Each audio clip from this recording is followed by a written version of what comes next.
यह कहानी पूरी तरह काल्पनिक है। इसमें दिखाए गए सभी पात्र, स्थान और घटनाएं लेखक की कल्पना पर आधारित हैं। किसी जीवित या मृत व्यक्ति, संस्था, धर्म या समुदाय से इसका कोई संबंध मात्र संयोग हो सकता है। इस वीडियो का उद्देश्य केवल मनोरंजन है। कृपया इसे वास्तविकता न समझें। अगर किसी को इससे ठेस पहुंची हो, तो हमें खेद है। यह जानबूझकर नहीं किया गया है। ड्राइवर ड्राइवर ये बैग गाड़ी में रखो और जल्दी से गाड़ी निकालो, मुझे ऑफिस के लिए देर हो रही है। फॉर्मल ड्रेस पहने हुए अनिका जावेरी अपने बेडरूम की ड्रेसिंग टेबल के सामने खड़ी होकर बोली, लेकिन उसे किसी की भी हरकत सुनाई नहीं दी। ये ड्राइवर कहाँ मर गया? नक्श भी सुबह से गायब है, काम के वक्त पता नहीं ये सब कहाँ चले जाते हैं। बड़बड़ाते हुए अनिका ने आईने में देखकर जल्दी से अपने बालों को एक और बार संवारा और पीछे मुड़कर देखा तो वहां ड्राइवर की जगह नक्श खड़ा था।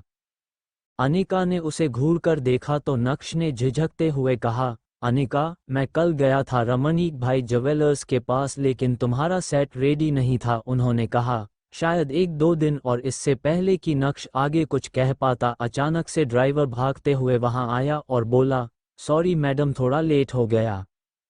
ये सुनते ही अनिका आग बबूला होकर बोली, कोई काम एक बार में क्यों नहीं होता? तुम लोगों से दिन भर बस टाइम पास करते रहते हो। मजाल है जो तुम लोग कोई काम ढंग से पूरा कर दो, बस बहाने बनाने आते हैं। सब के सब एक जैसे हैं, कामचोर।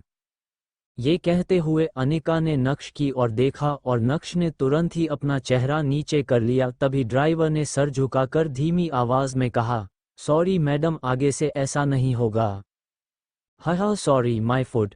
ये कहने के बाद जैसे ही अनिका अपना बैग उठाने लगी तो नक्श अनिका की मदद करने के इरादे से बोला, लाओ मैं ले लेता हूँ।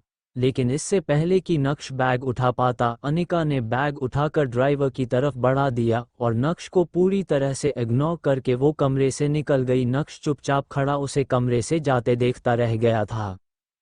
कुछ देर शांत खड़े रहने के बाद जैसे ही नक्श पीछे मुड़ा, उसकी नज़र टेबल पर रखी एक फाइल पर पड़ी। जाहिर सी बात है, अनिका वो फाइल अपने बैग में रखना भूल गई थी। जैसे ही यह ख्याल नक्श को आया, वैसे ही उसने जल्दी से वो फाइल उठाई और अनिका के पीछे भागा। नक्श नीचे ड्राइंग रूम में पहुंचा तो उसने देखा अनिका किसी से फोन पर बात करती हुई हॉल से बाहर जा रही थी। जब हड़बड़ाते हुए नक्श तेजी से अनिका की तरफ बढ़ा तो वहीं पास में सोफे पर बैठी अनिका की कजन भाग्या की नज़र उस पर पड़ी और ईवल स्माइल के साथ उसने नक्श के रास्ते में अचानक से अपनी टांग अड़ा दी। नक्श ने अपना बैलेंस खो दिया और वो सीधा जाकर अनिका की मां चित्रा से टकरा गया, जो हाथ में ग्रीन टी लिए सोफे की तरफ बढ़ रही थी। नक्श की टक्कर से ग्रीन टी चित्रा के कपड़ों पर फैल गई थी। ये देखते ही नक्श के होश उड़ गए और चित्रा की आंखें फटी की फटी रह गई। वहीं दूसरी तरफ भाग्या ये देखकर बड़ी मुश्किल से अपनी हंसी रोकने की कोशिश करते हुए बोली, ओ माय गॉड, ये क्या कर दिया तुमने? दूसरी तरफ नक्श चित्रा के गुस्से से पूरी तरह से वाकिफ था। उसे पता था कि अब उसकी शामत आना तय है। तुरंत ही नक्श ने माफी मांगते हुए कहा, सॉरी, वो मैं अनिका को फाइल देने जा रहा था और आप बीच में। इससे पहले कि नक्श अपनी बात कह पाता, चित्रा अपना आपा खोते हुए बोली, अच्छा तो मैं साहबजादे के रास्ते में आ गई, इसमें भी मेरी ही गलती है ना? भाग्या को एक और मौका मिल गया और वो तुरंत ही चित्रा के पास गई। बड़ी माँ, आप ठीक तो है? अरे कोई जल्दी से डॉक्टर को बुलाओ। इस आदमी ने बड़ी माँ के ऊपर गरम गरम चाय गिरा दी। चित्रा ने भाग्या को शांत कराते हुए कहा, मेरी प्यारी बच्ची, तुझे कितनी फिक्र रहती है ना मेरी, लेकिन मैं ठीक हूँ, डॉक्टर की ज़रूरत नहीं है, बस इस निचले आदमी ने मेरी साड़ी खराब कर दी। ये सुनते ही भाग्या ने अपना फोकस चित्रा की तबीयत से हटाकर उसकी साड़ी की ओर घुमाया और वापस से राय का पहाड़ बनाते हुए बोली, शिट, बड़ी माँ की इतनी महंगी साड़ी खराब कर दी। अरे ये साड़ी तो एकदम एक्सक्लूसिव कलेक्शन की है ना बड़ी माँ? एक तरफ भाग्या बात का बतंगड़ बना रही थी तो दूसरी तरफ नक्श ने देखा कि अनिका वापस अंदर आ रही है। नक्श चित्रा को इग्नोर करते हुए अनिका की ओर बढ़ा और एकदम शांत आवाज में बोला, अनिका, तुम ये फाइल भूल गई। अनिका के कदम गुस्से में नक्श की ओर बढ़े और उसने नक्श के हाथ से वो फाइल छीनी और दोबारा फोन पर बात करते हुए नक्श को देखे बिना ही घर से बाहर निकल गई। बस अनिका की एक प्यार भरी झलक के लिए तरस गया था। नक्श तभी ड्राइंग रूम में लगे टीवी पर एक ब्रेकिंग न्यूज़ फ्लैश हुई। ब्रेकिंग न्यूज़, गुजरात की सबसे बड़ी कंस्ट्रक्शन फर्म का भविष्य खतरे में, क्या भानुशाली ग्रुप ऑफ इंडस्ट्रीज इतने बड़े नुकसान से उभर पाएगा? अब कौन संभालेगा भानुशाली ग्रुप की बागडोर? जानने के लिए बने रहिए हमारे साथ। ये आवाज़ कानों में पड़ते ही नक्श का ध्यान एकदम से टीवी की तरफ चला गया था। वहीं इतने में एक नौकर पानी लेकर चित्रा के पास आया। नक्श ने ट्रे में से पानी का ग्लास उठाया और चित्रा की साड़ी साफ करने लगा। चित्रा ने नक्श के हाथ से पानी का ग्लास छीना और अपना काम खुद करने लगी, लेकिन अभी चित्रा की भड़ास शांत कहाँ हुई थी। बेवकूफ़, एक काम भी ठीक से नहीं होता और अब क्या ठीक से चलना भी सिखाना पड़ेगा तुम्हें? अब यहाँ खड़ा खड़ा मुंह क्या देख रहा है, दफ़ा हो जा मेरी नज़रों के सामने से। इतना कहकर चित्रा भाग्या की तरफ मुड़ी और बड़बड़ाने लगी, पता नहीं क्या सोचकर तेरे काका ने अनिका का हाथ इस आदमी के हाथ में दे दिया। हमारे तो भाग ही फूट गए, घर दामाद बनकर बस हमारी छाती पर मूंग दल रहा है। ये है जावेरी परिवार का घर। जावेरी परिवार सूरत की बड़ी बिजनेस फैमिलीज में से एक है। इस बड़े से शानदार घर में जावेरी खानदान का बड़ा परिवार रहता है और कई जॉइंट फैमिली की तरह इनके बीच में भी प्यार बस दिखावे का ही है। अक्सर यहाँ हर सुबह की शुरुआत ऐसे ही शोर शराबे से होती है और गलती चाहे हो या ना हो, इल्ज़ाम हमेशा इस परिवार के दामाद यानी नक्श के सर पर ही आता है। पर नक्श ने कभी भी इस बात को दिल पर नहीं लिया। हर सुबह किसी और की गलती को अपने सर लेकर मुस्कुराते हुए वो अपने काम में लग जाता है। नक्श जो रुमाल से अपना हाथ पोंछ रहा था, चित्रा की बात सुनकर उसके हाथ रुक से गए। उसने चित्रा की तरफ देखा तो उसकी नज़र वही पास में खड़े नौकर पर पड़ी जो नक्श को दया की नज़र से देख रहा था। लेकिन नक्श के चेहरे पर एक शिकन भी नहीं थी, बल्कि उसके चेहरे पर एक हल्की सी मुस्कान आ गई और वो तुरंत ही ऊपर अपने कमरे की तरफ चल दिया था। सीढ़ियां चढ़ते हुए भी नक्श का ध्यान टेलीविजन पर चल रही ब्रेकिंग न्यूज़ पर था। वो भानुशाली ग्रुप के लॉस में होने की खबर सुनकर सोच में पड़ गया था। तभी चित्रा भी टीवी की वॉल्यूम बढ़ाते हुए बोली, हे माँ, भानुशाली ग्रुप तो सूरत का ही नहीं बल्कि पूरे गुजरात का सबसे बड़ा बिजनेस एम्पायर है। भला इनके साथ ऐसा कैसे हो सकता है? इनके साथ तो हम नया प्रोजेक्ट शुरू करने का सोच रहे थे। ये सुनकर तुरंत ही भाग्या ने कहा, बड़ी माँ परेशान क्यों हो रहे हो सकता है ये हमारे लिए एक अच्छा साइन हो। मुझे लगता है कि हमें इनके नए सीईओ के साथ डील करने की कोशिश करनी चाहिए। यही सब सोचते हुए नक्श अपने कमरे में आईने के सामने खड़ा खुद को देख रहा था। नक्श के चेहरे पर हल्की सी मुस्कुराहट थी जो उसकी आंखों की चमक को और बढ़ा रही थी। तभी नक्श की नज़र ड्रेसिंग टेबल पर रखी अनिका के पिता रसिक जावेरी की एक तस्वीर पर पड़ी और उसको देखते हुए नक्श ने कहा, गुरुजी, देख रहे हैं आप? आपके एक वादे के चक्कर में क्या क्या सहना पड़ रहा है। आप जाते जाते अनिका का हाथ मेरे हाथ में देकर मुझे झेलने के लिए अकेला इस घर में छोड़ गए, पर मैं भी ढीठ हूँ। आपकी बीवी चित्रा को तो मैं हंसते हंसते झेल जाऊंगा, बस आपकी बेटी अनिका का दिल जीतना ही असली चुनौती है। लेकिन आप बिल्कुल भी फिक्र मत करिए, उसके दिल में मैं अपनी जगह बनाकर ही रहूंगा। एक तरफ नक्श अपने गुरुजी से बात करने में लगा था तो दूसरी तरफ नक्श का मोबाइल जो बेड पर साइलेंट मोड पर था वो लगातार वाइब्रेट कर रहा था। मगर नक्श तो अपने ही ख्यालों में गुम था, इसलिए उसका ध्यान ही नहीं गया और वो बाथरूम में शावर लेने चला गया। नहाते हुए भी नक्श के दिमाग में बस भानुशाली ग्रुप ही चल रहा था। नक्श इस बात से अनजान था कि उसके फ़ोन पर किसका कॉल आ रहा है, लेकिन यकीन मानिए वो कॉल नक्श की पूरी ज़िंदगी बदलने वाला था। बस नक्श को फ़ोन उठाने की देर थी। नहाने के बाद जब नक्श बाथरूम से बाहर आया तो उसका फ़ोन दोबारा वाइब्रेट होने लगा, लेकिन इससे पहले कि नक्श को एहसास होता इस बार भी फोन कट गया था। कपड़े चेंज करने के बाद आखिरकार जब नक्श ने अपना मोबाइल उठाकर देखा तो उसमें एक ही नंबर से 40 मिस्ड कॉल्स और 10 टेक्स्ट मैसेजेस थे। ये देखकर नक्श हैरान रह गया और तुरंत ही उसने मैसेजेस खोलकर पढ़ना शुरू किया। नक्श, प्लीज़ फ़ोन उठा लो। मैं जानता हूँ कि तुम मुझसे अब भी नाराज़ हो, मगर मुझे अपनी गलती का एहसास हो गया है। प्लीज़ मुझसे एक बार बात कर लो। ऐसे कई सारे मैसेजेस थे और उन सभी को पढ़ने के बाद नक्श ने अपना फ़ोन बेड पर फेंका और गुस्से से अपने दांत पीसते हुए बोला, वाह, 2.5 साल बाद अपनी गलती का एहसास हो रहा है। आज का दिन तो वाकई बहुत अजीब है। अभी नक्श उन मैसेजेस के बारे में सोच ही रहा था कि इतने में उसी नंबर से एक बार और कॉल आया और इस बार नक्श ने इग्नोर न करते हुए कॉल उठाया और अपनी धीमी आवाज़ में बोला, हेलो, कुछ देर तक फोन के दोनों एंड पर सन्नाटा पसरा रहा और फिर दूसरी ओर से किसी बूढ़े आदमी की आवाज आई, हेलो नक्श बेटा। कुछ सेकंड्स तक नक्श खामोश रहा और उसके बाद कड़क अंदाज में बोला, हेलो मिस्टर यशवर्धन। अपना नाम सुनकर वह बूढ़ा आदमी थोड़ा सा कपकाया, लेकिन यशवर्धन ने फिर से प्यार से शुरुआत की, कैसे हो तुम, मुझे तुम्हारी बहुत याद आती है बेटा। उस आदमी की बात सुनकर तुरंत ही नक्श ने एक तंज कसते हुए कहा, अच्छा आपको मेरी याद आने में पूरे 2.5 साल लग गए, इतनी याद आती है आपको मेरी।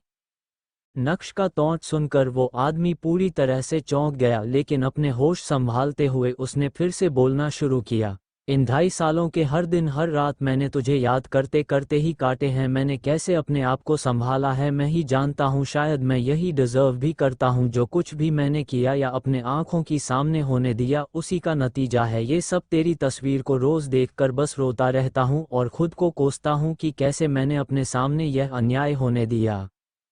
नक्श को यशवर्धन की बात सुनकर रत्ती भर भी भरोसा नहीं हुआ। उसने कुछ देर ठंडे दिमाग से सोचने के बाद जवाब दिया, मुझे पता चला मार्केट में जो खबरें चल रही है। ये सुनते ही यशवर्धन एकाएक खामोश हो गए, जैसे मानो नक्श ने उनकी चाल पकड़ ली हो।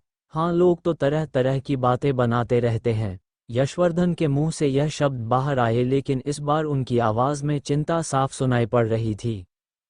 एक पॉज लेने के बाद यशवर्धन ने अपनी आवाज में नरमी लाते हुए कहा, मैंने तुम्हें काम की बात करने के लिए कॉल नहीं किया बेटा, बस मुझे तुम्हारी आवाज सुननी थी। मैं तुम्हें जानता हूँ, तुम्हारा दिल कितना बड़ा है, चाहे जितनी भी बड़ी गलती हो तुम अपने मन में बैर रखने वालों में से नहीं हो। नक्श अपनी हाजिर जवाबी दिखाते हुए बोला, कुछ लोग अक्सर बड़े दिल वालों को बेवकूफ़ समझने की गलती कर देते हैं, पर आप ठहरे यशवर्धन, आप ये गलती तो बिल्कुल नहीं करेंगे, क्यों, सही कहा ना। ये सुनकर यशवर्धन समझ गए थे कि उनका काम इतनी आसानी से नहीं पूरा होगा। इतना ही नहीं, नक्श ने अपनी आवाज़ सख्त करते हुए आगे बोलना जारी रखा, आप लोगों ने जो मेरे साथ किया उसके लिए मैं आप लोगों को माफ़ करके आगे बढ़ चुका हूँ, पर उस बात को मैं कभी भुला नहीं सकता। मुझे आप लोगों से अब कोई रिश्ता नहीं रखना। यशवर्धन ने फिर से कोशिश करते हुए कहा, इतना कठोर तो नहीं था मेरा नक्श। मैं अपनी नई जिंदगी में खुश हूँ, आप क्यों मुझे वापस उस जगह बुलाना चाह रहे हैं जिस जगह ने मुझे सिर्फ दर्द ही दिया है। नक्श ने अपनी बात पर अड़े रहते हुए कहा। नक्श की बात सुनकर यशवर्धन थोड़ा इमोशनल हो गए। क्या तेरा दिल नहीं करता मेरा चेहरा देखने का, मुझसे मिलने का? बस एक बार मिल ले बेटा, पता नहीं अब कितने दिन है मेरे पास। यशवर्धन बहुत अच्छे से जानते थे कि नक्श चाहे अपना दिल जितना भी सख्त कर ले, लेकिन इस बात पर वह पिघल ही जाएगा। नक्श स्ट्रॉन्ग हेडेड था पर निर्दयी नहीं। एक बार और आखिरी बार, नक्श ने यशवर्धन की बात मानते हुए कहा। नक्श की बात सुनकर जैसे यशवर्धन की उम्मीदें दोबारा जाग उठी और वह चहकते हुए बोले, थैंक यू बेटा, मैं तेरी फेवरेट डिशेस बनवा के रखूंगा, जो भी तुझे पसंद है वो। नक्श ने तुरंत ही यशवर्धन की बात को काटते हुए कहा, कोई ज़रूरत नहीं है, मैं घर नहीं आऊँगा, हम ऑफिस में मिलेंगे बिना किसी तामझाम के। ठीक है, तो कल सुबह मिलते हैं, मैं तुम्हें लेने के लिए अपनी गाड़ी भेज दूंगा। वैसे तो यशवर्धन को नक्श का अंदाज पसंद नहीं आ रहा था, लेकिन अभी यशवर्धन को नक्श की बहुत ज़रूरत थी और यही वजह थी कि वो नक्श की सारी बातें मान भी रहे थे। कोई ज़रूरत नहीं है, मुझे पता है भानुशाली ग्रुप ऑफ इंडस्ट्रीज़ का ऑफिस कहाँ है, मैं पहुँच जाऊँगा, बाय। इतना कहकर नक्श ने फ़ोन काट दिया था। बीते 2.5 सालों में कभी भी यशवर्धन ने नक्श से कांटेक्ट नहीं किया था। 2.5 सालों से नक्श भानुशाली ग्रुप से भी बाहर था, तो अब जब भानुशाली ग्रुप डूब रहा है तो यशवर्धन को नक्श की याद क्यों आ रही थी, ये सोच सोचकर नक्श और भी ज़्यादा कंफ्यूज्ड हो रहा था। तुरंत ही नक्श ने अपना लैपटॉप बाहर निकाला और इंटरनेट की हेल्प लेते हुए भानुशाली ग्रुप में चल रही हलचल जानने की कोशिश की। ऐसे तो नक्श के हाथ में भानुशाली ग्रुप को लेकर कुछ हाथ नहीं आया, लेकिन उसके हाथ में ऐसा कुछ आ गया जिसे देखने के बाद नक्श की आंखों की चमक 4 गुना बढ़ गई थी। हा हा हा हा हा हा हा हा हा हा हा हा हा हा, जोर जोर से हंसते हुए नक्श ने चिल्लाया, काय पोचे। बिस्तर से उठकर नक्श पागलों की तरह नाचने लगा था। वो भूल गया था कि यह घर उसका नहीं है, वो तो बस इस घर का घर जमाई है। अब इस पागल को क्या हो गया है? क्या इसमें कोई माता वाता तो नहीं आ गई? नक्श के हंसने की आवाज़ सुनकर चित्रा का दिल बाहर आ गया था। नक्श की हंसी और नाचने का पागलपन रुकने का नाम नहीं ले रहा था और दूसरी तरफ चित्रा का दिल बेचैन हुए जा रहा था। ये देखकर भाग्या बोली, तमे छोड़ो नी बड़ी माँ, धोखलो खाओ धोखलो, उस आदमी के पीछे समय क्यों बर्बाद करना। ना जाने नक्श के हाथ में क्या लग गया था, लेकिन उसके दिन की शुरुआत तूफानी हो गई थी। भाई साहब अपने कमरे से बाहर आने का नाम नहीं ले रहे थे। सुबह से शाम हो गई, लेकिन रह रहकर नक्श का पागलपन अभी भी जावेरी खानदान के घर में सुनाई दे रहा था। वो अलग बात है कि अब उस पागलपन को सुनने वाला कोई नहीं था। अगले दिन सुबह ऑफिस आवर्स शुरू होते ही नक्श भानुशाली ग्रुप के ऑफिस जा पहुंचा। अचानक नक्श को ऑफिस में देखकर भानुशाली ग्रुप के एम्प्लॉइज शॉक रह गए थे और इसी के साथ उन्होंने फुसफुसाना शुरू कर दिया। अरे देखो देखो, ये तो नक्श है ना, लेकिन ये यहाँ क्या कर रहा है। मैंने तो सुना है कि आजकल ये गरीबों से भी बदतर जिंदगी जी रहा है। अभी लोगों के बीच में कानाफूसी चल ही रही थी कि तभी एक आदमी ने कहा, मुझे लगता है कि यह बड़े साहब से नौकरी मांगने आया है, हा हा हा हा। एक तरफ भानुशाली ग्रुप के कुछ लोग नक्श का मजाक बना रहे थे, तो दूसरी तरफ कुछ ऐसे भी लोग थे जिन्हें नक्श के डैड पर बहुत भरोसा था और वो सभी नक्श को देखकर बहुत खुश थे। नक्श भी लोगों के हाव भाव देखकर समझ गया था कि सब उसके बारे में ही बात कर रहे हैं। सभी को इग्नोर करते हुए नक्श सीधा यशवर्धन भानुशाली के कैबिन के बाहर जाकर दरवाज़ा खुलने का इंतज़ार करने लगा और गहरी सांस लेते हुए मन ही मन बोला, अब आया है ऊंट पहाड़ के नीचे, यही सही समय है और इन्हें मेरी ज़रूरत है, मज़ा आना चाहिए। भले ही नक्श को कैबिन के बाहर से अंदर का कुछ भी नहीं दिख रहा था, लेकिन कैबिन में बैठे यशवर्धन को भी नक्श का बड़ी बेसब्री से इंतजार था। उन्होंने जैसे ही अपने कैबिन पर किसी के आने की आहट सुनी, वो फौरन अपनी कुर्सी से उठकर कैबिन से बाहर देखने की कोशिश करने लगे। फिर कुछ सोचने के बाद दरवाज़ा खोलने पहुंच गए। अब यशवर्धन, भानुशाली और नक्श एक दूसरे के आमने सामने खड़े थे, लेकिन दोनों में से किसी के भी मुंह से शब्द का एक दाना भी बाहर नहीं निकला था। यशवर्धन और नक्श की इस मीटिंग को देखकर ऑफिस के बाकी एम्प्लॉइज भी हैरान हो गए कि अब आगे क्या होगा। तभी यशवर्धन भानुशाली ने अपनी एक नज़र पूरे ऑफिस में घुमाई, जिसे देख सभी ने अपने चेहरे झुका लिए थे, लेकिन उनकी क्यूरियोसिटी शांत होने का नाम नहीं ले रही थी। यही वजह थी कि वो लोग फिर से चोरी छिपे उन दोनों को देखने लगे। इतने में यशवर्धन भानुशाली ने नक्श का हाथ पकड़ा और कहा, चलो अंदर आओ नक्श बेटा, हम आराम से बैठकर बात करते हैं। नक्श बेवकूफ़ नहीं था, यशवर्धन के इस इशारे को वो अच्छे से समझ पा रहा था। यशवर्धन भानुशाली के कहने पर नक्श कैबिन के अंदर बढ़ चला था। नक्श जो कल तक चित्रा और अनिका के ताने सुन रहा था, वो आज भानुशाली ग्रुप के चेयरमैन के आलीशान कैबिन में बैठा हुआ था। यशवर्धन भानुशाली ने जब नक्श को ध्यान से देखा तो उनकी आंखें भर आईं और वो नक्श को निहारते हुए प्यार से बोले, नक्श बेटा कैसे हो तुम, क्या तुम्हें कभी मेरी याद नहीं आती। नक्श को यशवर्धन भानुशाली की भावुक बातों से कोई फर्क नहीं पड़ रहा था, क्योंकि उसे पता था ये सब एक दिखावा है। इसलिए वो बड़े ही सरल और सीधे अंदाज में बोला, मेरे ख्याल से हमें अब सीधा काम की बात पर आना चाहिए। ये सब बातें तो आप कल मुझसे कर ही चुके हैं मिस्टर भानुशाली। नक्श का ऐसा रूड बिहेवियर देखकर यशवर्धन दंग रह गए और लगभग रोते हुए नक्श से बोले, नक्श बेटा तुम मेरे पोते हो, मैं समझ सकता हूँ कि तुम मेरे साथ ऐसा क्यों कर रहे हो। आखिर गलती मेरी ही है और मुझे अपनी गलती की सज़ा मिलनी भी चाहिए, लेकिन मैं बताना चाहता हूँ कि मैं अपनी उस एक गलती की सज़ा पिछले कुछ सालों से हर रोज़ भुगत रहा हूँ। नक्श पर यशवर्धन भानुशाली की इमोशनल बातों का ज़रा भी असर नहीं हुआ और वापस से मुद्दे की बात करते हुए बोला, हम दोनों ही बहुत अच्छे से जानते हैं कि हम यहाँ ये सब बात करने के लिए नहीं आए हैं। बेहतर होगा कि आप डायरेक्ट काम की बात करें, नहीं तो मैं चलता हूँ। इतना कहते ही नक्श अपनी कुर्सी से उठकर जाने लगा कि तभी यशवर्धन ने उसका हाथ पकड़ लिया और हड़बड़ाते हुए बोले, नक्श बेटा प्लीज़ मत जाओ, भानुशाली ग्रुप को तुम्हारी ज़रूरत है, मुझे तुम्हारी ज़रूरत है। क्या तुम अपने दादाजी को माफ़ नहीं करोगे।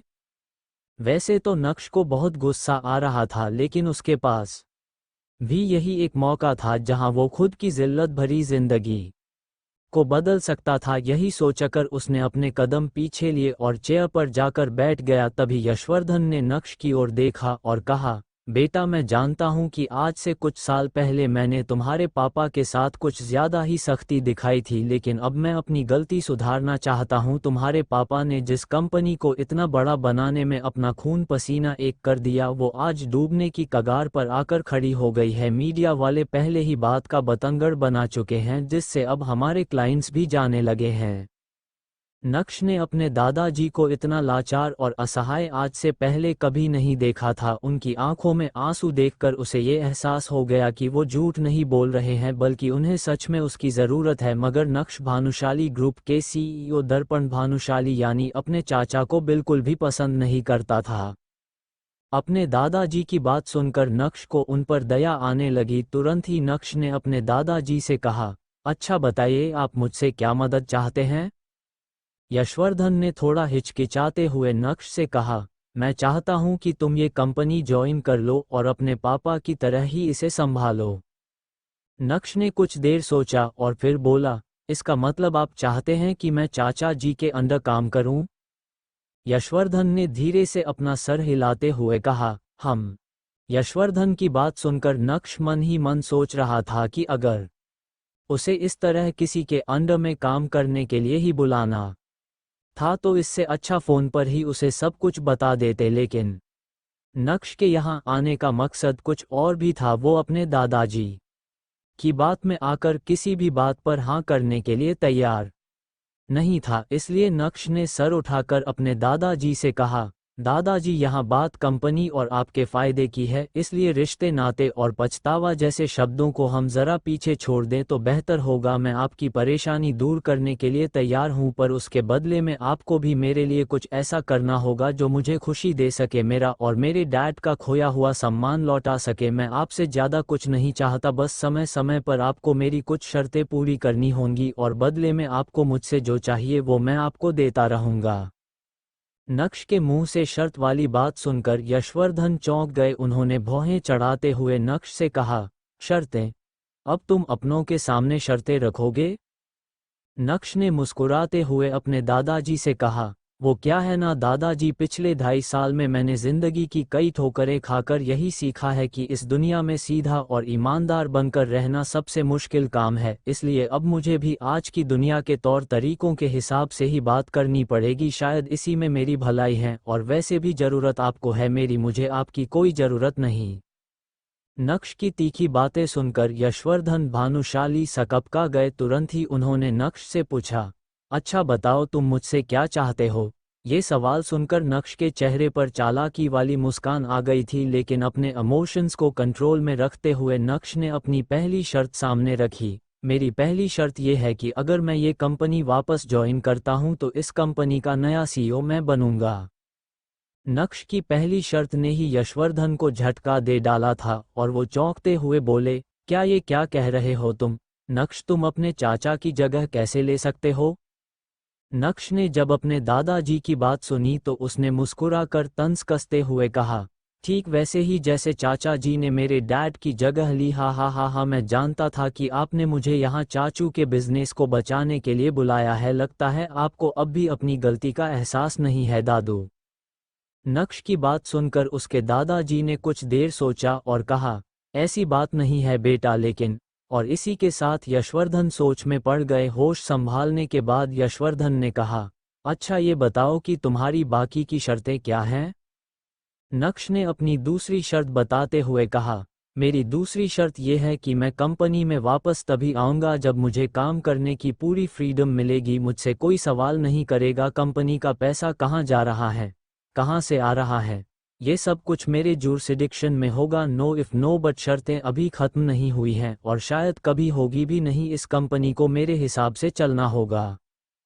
नक्श की इस बात पर भी यशवर्धन कुछ देर के लिए हिचकिचाए, लेकिन फिर बोले, तुम्हारी शर्तें सुनकर लग रहा है कि जैसे तुम मुझसे कोई बदला ले रहे हो, लेकिन मुझे तुम्हारी ये शर्तें मंजूर हैं। मौके के दस्तूर को नक्श अपने हाथों से नहीं जाने दे सकता था, इसलिए आज कठोर होकर उसने दिल की सारी भड़ास अपने दादाजी के सामने बाहर निकाल दी थी। और किस्मत देखिए, आज समय भी नक्श का साथ देता हुआ नजर आ रहा था। नक्श का ये रूप यशवर्धन ने पहली बार देखा था। उन्होंने तो नक्श को बहुत सीधा साधा समझा था और उन्हें लगा था कि नक्श से बात करना बहुत आसान होगा, लेकिन मिलने के बाद उनकी सोच पूरी तरह से गलत साबित हुई थी। शायद उन्हें भी समझ आ गया था कि नक्श को सब पता चल गया है। वैसे क्या पता चल गया है? उसके लिए आपको थोड़ा और इंतजार करना होगा। यशवर्धन ने अपनी टेबल पर रखा पानी का ग्लास उठाया और पानी पीने के बाद नक्श से कहा, मैं नहीं जानता कि तुम्हारी इन शर्तों से तुम्हारे चाचा पर क्या असर पड़ेगा, लेकिन सच बताऊं तो मेरे पास और कोई ऑप्शन भी नहीं है। तुम अगले हफ्ते से भानुशाली ग्रुप के नए सीईओ की पोस्ट पर ज्वाइन कर सकते हो। बात खत्म होते ही यशवर्धन ने सर झुका लिया, लेकिन नक्श भी वहां पूरी तैयारी के साथ आया था, इसलिए नक्श ने अपने दादाजी के सामने एक एग्रीमेंट पेपर रखा और उसे साइन करने के लिए कहा। एग्रीमेंट पेपर देखते ही यशवर्धन ने अपनी नज़र उठाई और नक्श से कहा, यह क्या है? क्या तुम्हें मुझ पर भरोसा नहीं? नक्श ने बिना किसी इमोशन के अपनी बात सामने रखी। जो कुछ भी मेरे परिवार के साथ हुआ है उसके बाद मैं आपके साइन पर ही सिर्फ भरोसा कर सकता हूं, और इस पेपर की मैं एक कॉपी भी लेकर आया हूं। आप जल्द से जल्द फॉर्मेलिटीज पूरी कर दें और मेरी बात को दिल पर ना ले। आखिर आप मेरे दादाजी हैं, इतना तो आप अपने पोते के लिए कर सकते हैं। शायद आपका पछतावा भी कम हो जाएगा। नक्श की बात सुनकर यशवर्धन ने पेन उठाया और उस एग्रीमेंट पेपर पर साइन कर दिया। मुस्कुराते हुए नक्श भी केबिन से बाहर चला आया और जाते जाते एग्रीमेंट पेपर की कॉपी को यशवर्धन के हाथ में थमा चुका था। ऑफिस से बाहर आते ही नक्श के चेहरे पर एक अजीब खुशी थी। 4 साल पहले कॉलेज पास आउट होने के बाद जब नक्श ने अनिका के पापा के साथ काम करना शुरू किया था, तब सिर्फ अनिका के पापा ही थे जो ये जानते थे कि नक्श का पूरा नाम नक्श भानुशाली है। इतना ही नहीं, कॉलेज की पढ़ाई के दौरान उसके दोस्तों को भी उसके बारे में कोई जानकारी नहीं थी। अनिका के पापा के साथ काम करते वक्त नक्श की मुलाकात अनिका से हुई और पहली नज़र में ही वह अपना दिल खो बैठा। लेकिन उसे क्या पता था कि इतना प्यार होने के बाद भी जब वह अनिका से शादी करेगा तब उसे उस शादी में एक जिल्लत की जिंदगी के अलावा और कुछ नहीं मिलेगा। ये सब सोचते हुए नक्श ने आसमान की तरफ देखा और मन ही मन खुद से कहा, भले ही मैं अनिका को अपनी सच्चाई इतनी जल्दी नहीं बताऊंगा, लेकिन आज ऐसा महसूस हो रहा है कि मेरे अंदर कुछ तो बदल गया है, जैसे मेरे हाथ में कोई पावर आ गई है और अब मैं उन लोगों को जवाब दे सकता हूं जो आज तक मेरे ऊपर हंसते आए हैं। बगावत की शुरुआत हो गई है और अब आगे आगे देखो होता है क्या। दूसरी तरफ घर पर अनिका और चित्रा इस बात को लेकर हैरान थे कि नक्श उन्हें बिना बताए अचानक कहाँ गायब हो गया। चित्रा सोफे पर बैठी टीवी देख रही थी और अनिका एक कोने में बैठी लैपटॉप पर अपने ऑफिस का कुछ काम कर रही थी। अनिका ने चित्रा से कहा, मम्मी नक्श कहाँ है? क्या आपको कुछ बताकर गया है? चित्रा ने अनिका की बात का जवाब देते हुए कहा, मन्हे खबर न थी, कल से उसका रूप बदल सा गया है, राशों की तरह हंस रहा है, नाच रहा है, किसी को उसके बारे में कुछ नहीं पता। अनिका, वो मन चला होता जा रहा है, मुझे लगता है कि उसे लाइन पर लाना ही पड़ेगा। नक्श होटल के टॉप लग्जरियस रूम में आया और उसकी नज़रें इधर उधर घूमने लगी। तभी उसे बालकनी की तरफ से आवाज आई, आओ आओ नक्श, मैं तुम्हारा ही इंतजार कर रहा था। ये आवाज सुनकर नक्श, जो वापस रूम से बाहर जाने वाला था, उसके कान खड़े हो गए। उसने तुरंत पलटकर पीछे की तरफ देखा जहां पर दर्पण भानुशाली खड़े थे। दर्पण भानुशाली जो कि नक्श के चाचा जी थे। नक्श उनकी तरफ देखते हुए बोला, मुझे पहले समझ जाना चाहिए था कि मिस्टर भानुशाली मुझे किससे मिलने के लिए बोल सकते हैं। जरूर आपने ही उन्हें कहा होगा इस मीटिंग के लिए, ताकि आप मुझे इमोशनल ब्लैकमेल कर सके या फिर मेरे साथ अपनी माइंड गेम खेल सके, जो आप हमेशा से खेलते आए हैं। नक्श की बात सुनकर दर्पण भानुशाली के चेहरे पर हल्का गुस्सा झलकने लगा, लेकिन जल्दी ही उन्होंने खुद को कंट्रोल किया और बोले, तुम मुझे गलत समझ रहे हो नक्श, ऐसा बिल्कुल भी नहीं है जैसा तुम सोच रहे हो। मैं तो तुम्हें यहाँ पर इसलिए बुला रहा था क्योंकि। उनकी बात पूरी होती उससे पहले ही नक्श बोला, यू नो वॉट, अगर मुझे पहले पता होता कि वो मुझे आपसे मिलने के लिए भेज रहे हैं तो मैं यहाँ पर कभी नहीं आता। मैं जानता हूँ आपने मुझे यहाँ पर क्यों बुलाया, ताकि आप मुझे ये बोल सके कि मुझे कंपनी की बागडोर अपने हाथ लेने से मना कर देना चाहिए, मुझे मिस्टर भानुशाली का ऑफर रिजेक्ट कर देना चाहिए। आखिर आपको ये कैसे बर्दाश्त होगा कि आपके होते हुए कंपनी के सीईओ की पोस्ट पर कोई और बैठ जाए? इससे तो आपकी इंसल्ट हो जाएगी ना। दर्पण भानुशाली ने अब गुस्से से जबड़े कस लिए। नक्श व्यंग्य से मुस्कुराया और बोला, गुस्सा आ रहा है आपको? आना भी चाहिए।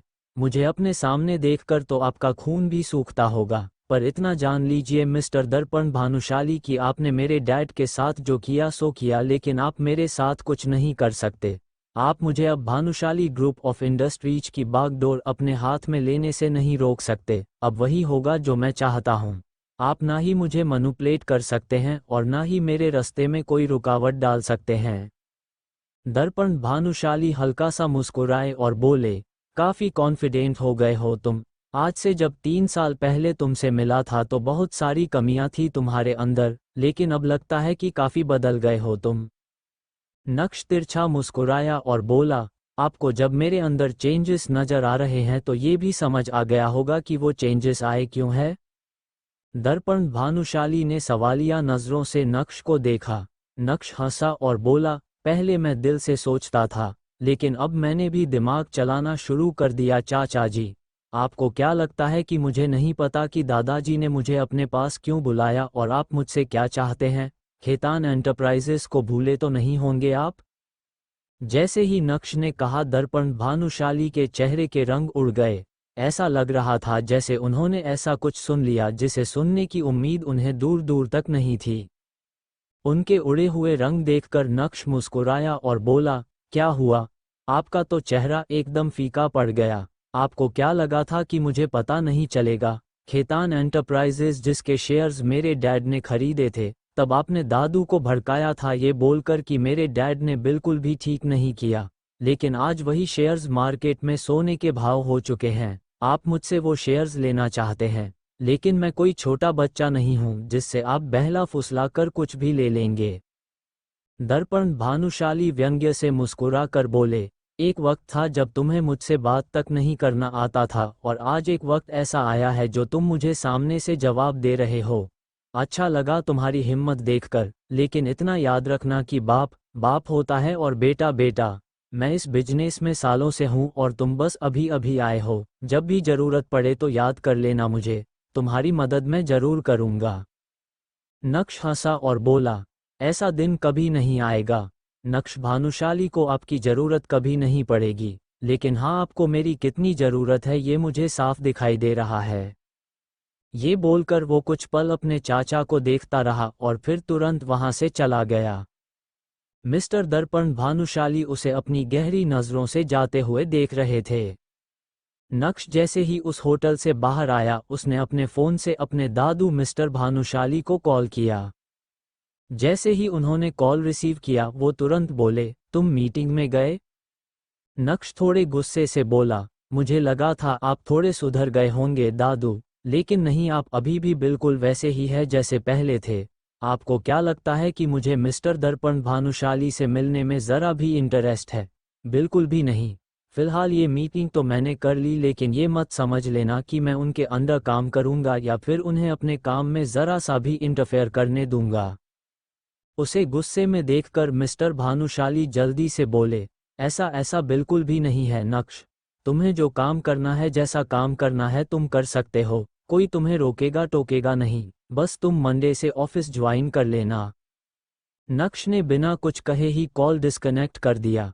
अभी वो अपने फ़ोन की तरफ देख ही रहा था कि उसके फ़ोन पर एक मैसेज आया जिसमें लिखा था, अगर तुम्हें घूमने से फुर्सत मिल गई हो तो प्लीज़ जल्दी से घर आ जाओ। वो मैसेज देखकर नक्श हल्का सा मुस्कुराया। अपनी बीवी का गुस्सा देखकर ही उसका चेहरा एकदम खिल गया था। अनिका का तो गुस्सा भी उसे प्यारा लगता था। वो तुरंत ऑटो में बैठकर जावेरी हाउस के लिए निकल गया। कुछ देर बाद जावेरी हाउस। जैसे ही नक्श अंदर की तरफ आया, उसे किसी के हंसने की खिलाने की आवाज़ सुनाई दी। अंदर आते ही उसकी नज़र सामने हॉल में खड़ी हुई अनिका पर गई, जिसने विहान का हाथ पकड़ा हुआ था। उन दोनों के साथ ही कुछ दूरी पर चित्रा और भाग्या भी खड़ी थी। विहान उसकी तरफ देखते हुए बोला, मैं तो कब से सोच रहा था कि मैं जावेरी हाउस तुमसे मिलने आऊं, लेकिन आज मैं खुद को रोक नहीं पाया। एक्चुअली मैं जिस काम के लिए आया हूं वो मैं ऑफिस में भी कर सकता था, लेकिन तुम ऑफिस से जल्दी घर आ गई तो मैंने सोचा क्यों ना आज हम तुम्हारे घर पर काफ़ी एंजॉय करें। अनिका हंसते हुए बोली, ये तो तुमने बिल्कुल सही किया विहान, लेकिन तुमने कहा कि तुम किसी काम से आए हो, क्या काम था वो? ये बोलते हुए वो अपने सामने खड़े विहान को देख रही थी। विहान उसका बहुत अच्छा दोस्त था और उसकी कंपनी में इन्वेस्टर भी। रसिक जावेरी जी के जाने के बाद अंजी कॉरपोरेशन लगभग से डूबने वाली थी, अगर विहान उसमें इन्वेस्ट नहीं करता तो।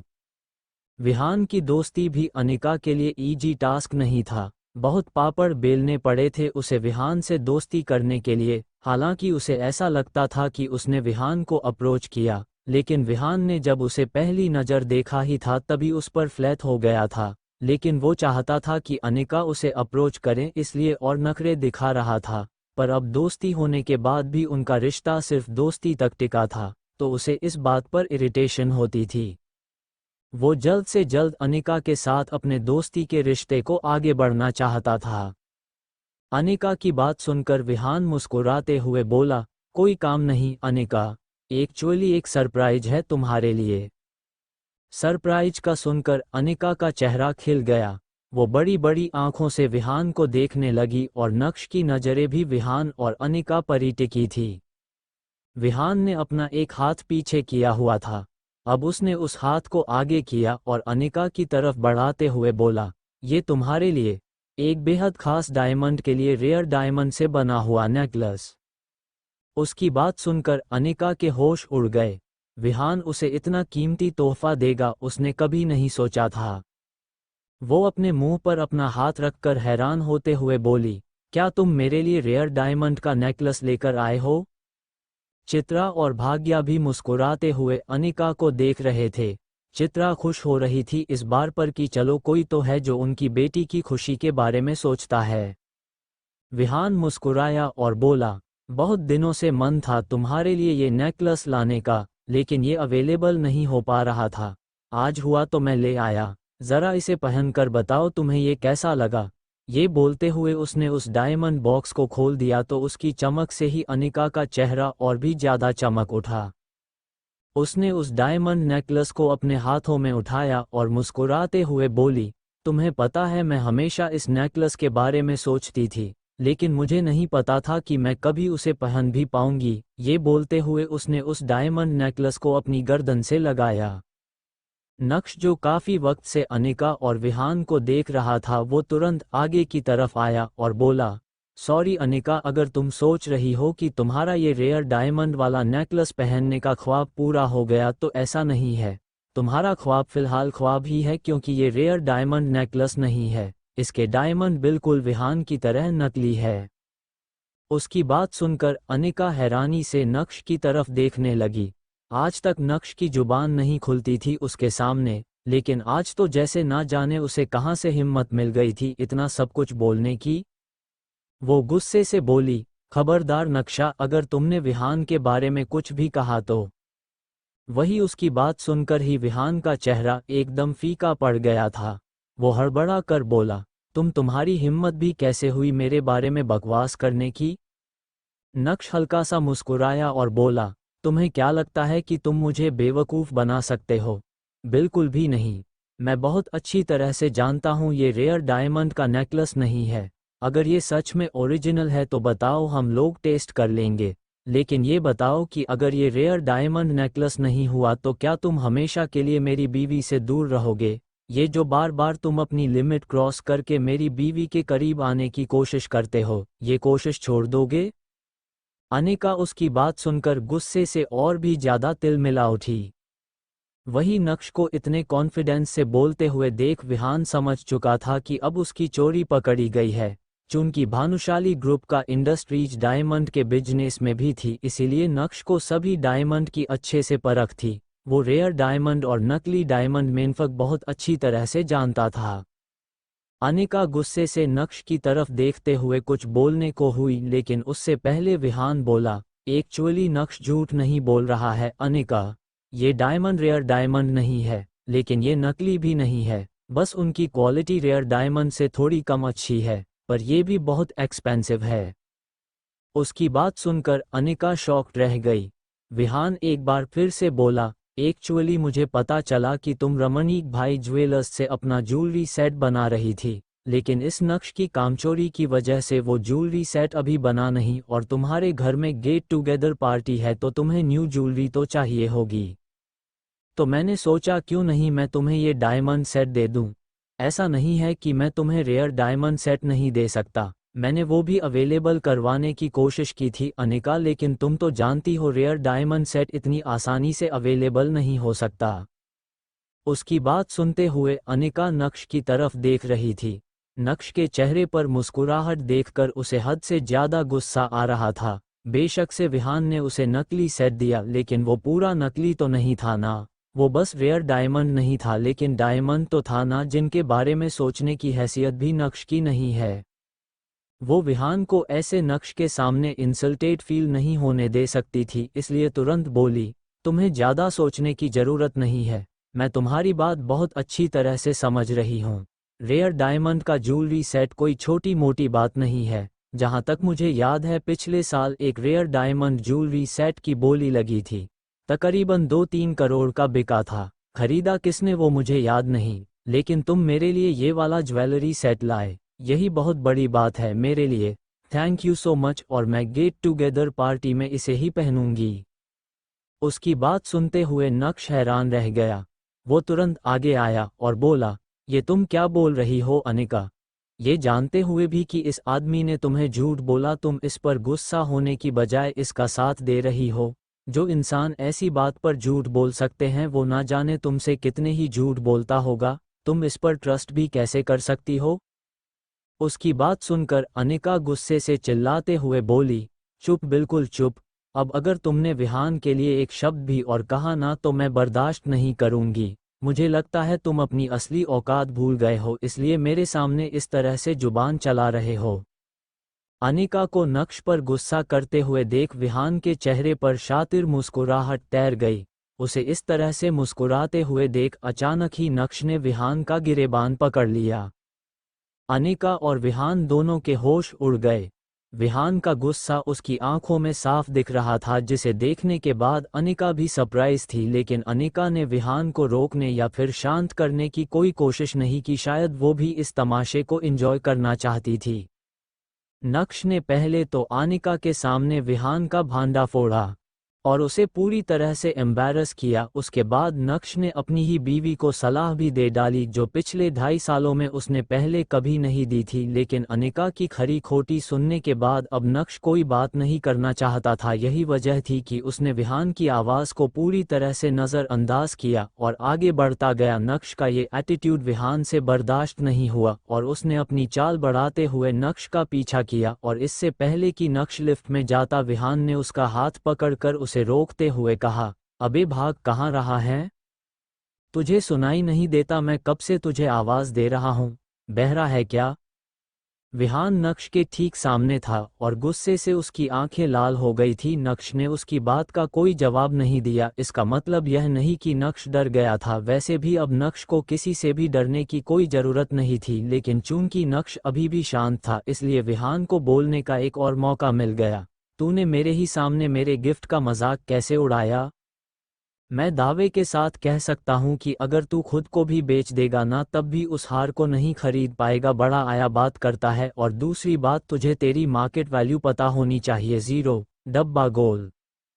नक्श अभी भी सबके सामने हंगामा करने के मूड में नहीं था, लेकिन जब कोई आपकी खामोशी का फायदा उठाने लगे तो बोलना जरूरी हो जाता है। नक्श ने अपनी उंगली उठाई और पीछे की ओर इशारा करते हुए बोलना शुरू किया, पहली बात, ये जो पीछे खड़ी है ना, ये मेरी बीवी है, तो अच्छा होगा कि तुम इससे दूर रहो। दूसरी बात, मेरी बीवी को तुम जैसे इंसान से हीरे का हार लेने की ज़रूरत नहीं है, मैं उसे लाकर दे सकता हूँ, इसलिए अपना ढोंगी दिखावा बंद करो। ये कहकर नक्श ने अपनी एक नज़र पीछे की ओर घुमाई और अनिका को देखकर मुस्कुराते हुए बोला, और हाँ, तीसरी बात, अगर जेब में नोट ना हो तो चिल्लर बजाकर दिखावा नहीं करते।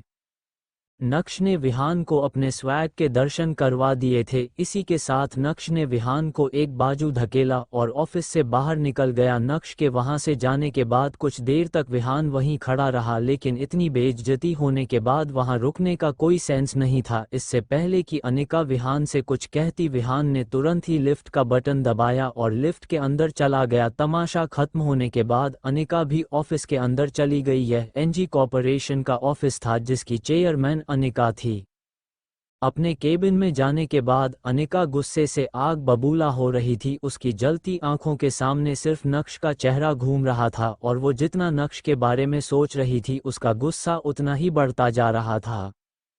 पिछले कुछ महीनों से अनिका की कंपनी के हालात ठीक नहीं थे। वो मुश्किल से उसे संभालने की कोशिश कर रही थी, क्या करे उसे ये समझ नहीं आ रहा था। तभी उसे विहान मिला और जब उसकी दोस्ती विहान से हुई तब जाकर उसे पता चला कि वो एक बहुत बड़े परिवार से ताल्लुक रखता है। और बस यहाँ से अनिका ने विहान को अपने जाल में फंसाना शुरू किया और आज विहान न सिर्फ उसकी कंपनी का बिजनेस पार्टनर है बल्कि मेजर इन्वेस्टर भी हैं और विहान की वजह से ही अनिका की कंपनी अभी चल रही है। इस कंपनी के सारे लॉसेस विहान ही बेयर करता है और अनिका को इसकी बहुत जरूरत भी है। अनिका का विहान से दोस्ती करना कोई आसान काम नहीं था। कितने पापड़ बेलने के बाद वो उसके करीब आ रही थी। सब ठीक चल रहा था, सब कुछ अनिका के प्लान के मुताबिक हो रहा था, लेकिन नक्श ने आकर आज सब कुछ बिगाड़ दिया। क्या जरूरत थी उसे विहान को ऐसा कुछ कहने की? हार भले ही नकली था, लेकिन ये सब कहकर उसका ईगो हर्ट करने की क्या जरूरत थी? अब पता नहीं वो उसकी कंपनी में अपना पैसा इन्वेस्ट करेगा या नहीं। अब अनिका उसे कैसे मनाएगी? अगर गलती से उसने अपना पैसा रिटर्न करने के लिए कहा तो एनजी कॉरपोरेशन तो बहुत बड़ी मुसीबत में पड़ जाएगी। उसके बाद क्या होगा? जावेरी खानदान को कौन संभालेगा? ये सोचते सोचते अनिका को खुद पर ही गुस्सा आने लगा। असल में गलती उसी की है। वो क्यों नक्श को उन दोनों के बीच में लाए? क्या जरूरत थी नक्श को ऑफिस साथ लाने की? अगर वो आज नक्श को अपने साथ नहीं लेकर आती तो अभी विहान उसके साथ बैठा होता। एनजी कॉरपोरेशन के ऑफिस से बाहर आकर नक्श काफ़ी खुला खुला महसूस कर रहा था। सुबह की अच्छी शुरुआत हुई थी और नक्श इस शुरुआत को बरकरार रखना चाहता था। तभी अचानक से नक्श का फ़ोन बजा और जब उसने स्क्रीन पर अपने दादाजी का नाम देखा तो उसके चेहरे पर चालाकी वाली मुस्कान आ गई थी। यस मिस्टर भानुशाली, मैं अभी आपको ही कॉल करने वाला था। कॉल उठाते ही नक्श ने अपने दादाजी से कहा। अच्छा नक्श बेटा, क्या तुम्हें अपने दादाजी की याद आई? जैसे ही यशवर्धन ने ये कहा वैसे ही नक्श ने हंसते हुए जवाब दिया, हाँ हाँ हाँ हाँ, अच्छा मजाक कर लेते हैं आप। मैं जानता हूँ कि आपने भी मुझे किसी काम से ही कॉल किया है, उसी तरह मैं भी आपको काम से ही कॉल करने वाला था। नक्श की बात सुनकर यशवर्धन के चेहरे की खुशी अचानक से गायब हो गई थी। अच्छा ठीक है, तो फिर काम की ही बात कर लेते हैं। अगले हफ्ते से तुम भानुशाली ग्रुप के नए सीईओ की कुर्सी पर बैठने वाले हो। उससे पहले मैंने आज एक खास इंसान के साथ तुम्हारी मीटिंग फिक्स की है। एड्रेस व्हाट्सएप कर दिया है, मैं चाहता हूं कि तुम एक बार मिल लो, यशवर्धन ने कहा। ठीक है, मुझे किसी से भी मिलने में कोई तकलीफ नहीं है, लेकिन आपको मेरी 2 शर्तें और पूरी करनी होगी। पहली तो ये कि मुझे आज के आज किसी भी हाल में रेयर डायमंड नेकलेस चाहिए और दूसरी, मैं आपको व्हाट्सएप कर रहा हूँ, ये शर्त भी उतनी ही खास है और काम जल्दी हो जाना चाहिए। नक्श पॉइंट टू पॉइंट बात कर रहा था और उसका एटीट्यूड 7वें आसमान पर था, जो यशवर्धन को बिल्कुल भी पसंद नहीं आ रहा था। नक्श, तुम्हें नहीं लगता कि तुम्हारी डिमांड्स बढ़ती जा रही हैं? अभी तो तुमने भानुशाली ग्रुप ज्वाइन भी नहीं किया है, पता नहीं ज्वाइन करने के बाद तुम क्या क्या करोगे, कड़क आवाज में यशवर्धन ने कहा। मेरी डिमांड्स बढ़ रही हैं? आपने भी तो यह मीटिंग अपनी किसी डिमांड को पूरी करने के लिए ही फिक्स की होगी। कम ऑन दादाजी, it is always give and take. मैं आपको मेरी दूसरी शर्त व्हाट्सएप कर रहा हूँ, जस्ट डू द नीडफुल। ये कहकर नक्श ने कॉल कट कर दिया था। तुम बहुत बड़े। इससे पहले कि यशवर्धन अपनी बात कह पाते उन्हें बीप बीप की टोन सुनाई देने लगी थी। नक्श उन्हें अपनी गलती का पूरा एहसास करा रहा था और यशवर्धन उस एहसास में दबते हुए नजर आ रहे थे। फोन रखते ही नक्श ने देखा कि उसे व्हाट्सएप पर 3 मैसेज आए हुए हैं। एक उसके दादाजी का था और बाकी के दोनों उसकी बीवी अनिका के थे। अनिका ने उसे 10,000 रुपये भेजे थे और लिखा था, मॉल जाओ और जाकर कुछ अच्छे कपड़े खरीद लो। मैं नहीं चाहती कि मेरी फैमिली को तुम्हारी वजह से और शर्मिंदा होना पड़े। जहां देखो भिखारियों की तरह रहते हो।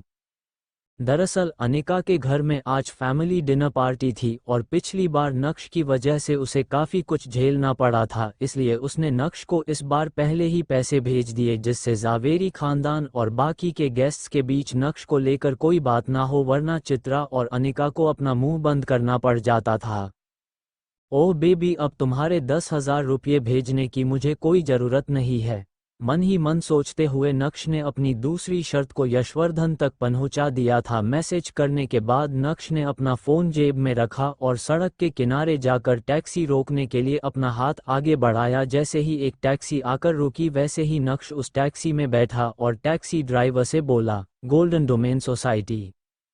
गोल्डन डोमेन सोसाइटी सूरत की ही नहीं बल्कि गुजरात की सबसे लग्जूरियस सोसाइटीज़ में से एक थी। इस सोसाइटी में 4 स्विमिंग पूल थे जिनका पब्लिक एक्सेस था और अमीरों के लिए अलग से पूल विला भी थे, कुछ पेंट हाउस भी थे। सारे घर बहुत ही शानदार थे और इस सोसाइटी से पूरे सूरत की खूबसूरती को नापा जा सकता था। दरअसल यही वो जगह थी जहां नक्श के दादाजी ने आज उसकी एक सीक्रेट मीटिंग फिक्स की थी, लेकिन नक्श किससे मिलने जा रहा है इस बात की उसको कोई जानकारी नहीं थी।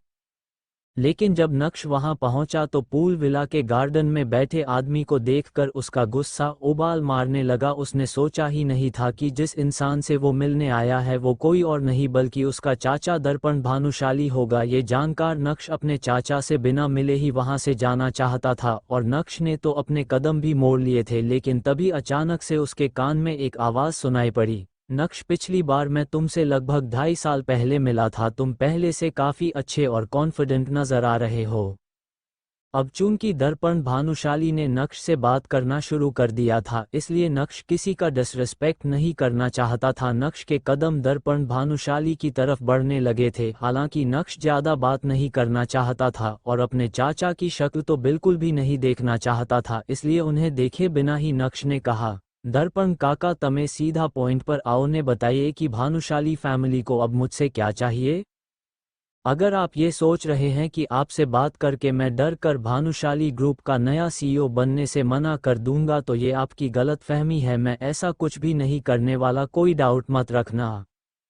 दर्पण भानुशाली के सामने अपनी 2 टूक बात रखने के बाद नक्श के कदम गार्डन से होते हुए दरवाजे की तरफ बढ़ने लगे थे, लेकिन इससे पहले कि नक्श दरवाजे तक पहुंचता 2 हटें कट्टे गार्ड उसके सामने आकर खड़े हो गए। उन 2 हटें कट्टे गार्ड्स को देखकर नक्श के चेहरे पर मुस्कान आ गई थी और इसी मुस्कान को बरकरार रखते हुए उसने अपने चाचा की तरफ देखा और कहा, आपको पता है ना कि आप मुझे ज़्यादा परेशान करना अफोर्ड नहीं कर सकते हैं। चाहे आपने जिस भी मकसद से मुझे यहाँ बुलाया हो, यह मत भूलिए कि मेरे पास खेतान एंटरप्राइजेस के शेयर्स हैं जिनको खरीदने के लिए आपने और दादाजी ने मेरे पापा को मना किया था, और उसके बाद क्या हुआ वो तो आप मुझसे बेहतर जानते हैं। लेकिन आज वही शेयर्स आपकी भानुशाली ग्रुप ऑफ कंपनीज को बचाने वाले हैं, और अगर मुझे कुछ हो गया तो जो आप चाहते हैं वो फिर आपके लाख कोशिशों के बाद भी नहीं हो पाएगा, इसलिए आप फिजूल की कोशिश ना करें तो ही ठीक है।